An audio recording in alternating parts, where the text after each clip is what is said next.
আজকে সোনু হচ্ছে রান্না করছে। হ্যাঁ সোনু,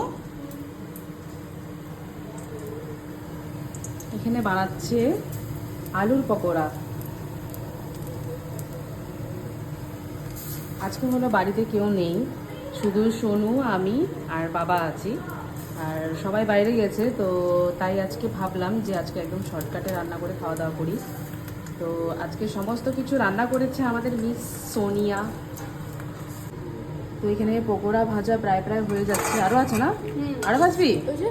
আচ্ছা। ও, এবার হবে চাটনি। সকালবেলা যে টমেটোগুলো তুলেছিলাম ছাদের উপর থেকে আর নিচের থেকে, সেই টমেটোগুলো দিয়ে এখানে হবে চাটনি। আজকে আমি কিছুতে হাত লাগাবো না, ঠিক আছে? আজকে আমি কিছুতে হাত লাগাবো না, ঠিক আছে?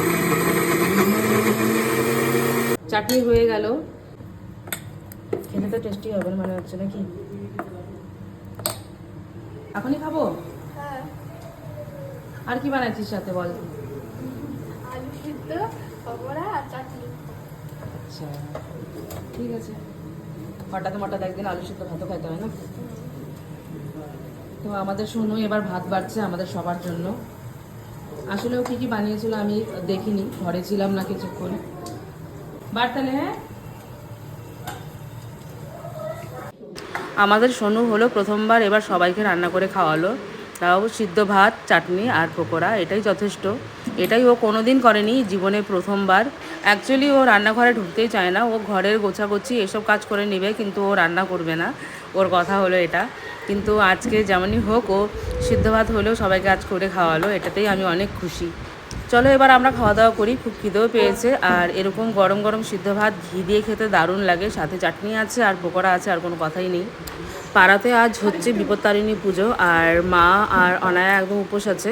সৃষ্টিও সকাল থেকে উপোসই ছিল, কিন্তু এই সিদ্ধ ভাত আর পকোড়া দেখে বলছে যে না, আমি আর উপোস থাকবো না, আমি খেয়ে নিব।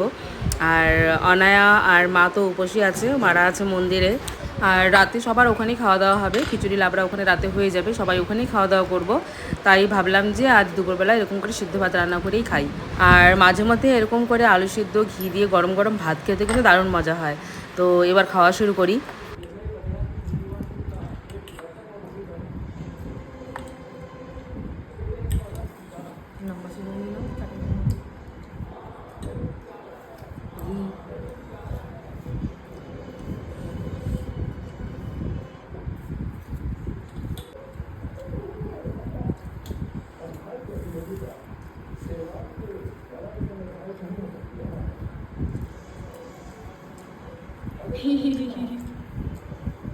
পকোড়া নাও।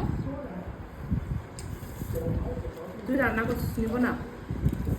ভাববো না পাশে।